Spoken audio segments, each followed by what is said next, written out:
Date 6 ng aking 50 solo dates. And today, kakain tayo ng ramen. Walang kamatayang fit check. Look at me. Very demure.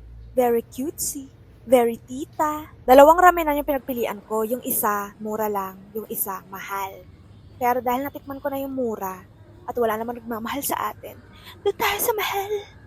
Table for one po. Kunyari, tumitingin-tingin ako sa menu, pero ang totoo, nakapili na ako. Doon tayo sa discounted nilang set menu. Ako pa lang yung first customer. For $4.95, meron ka ng small ramen, 2 California Maki, 3 gyoza, and mga side dish. Umorder ako ng takoyaki kasi nag-crave ako.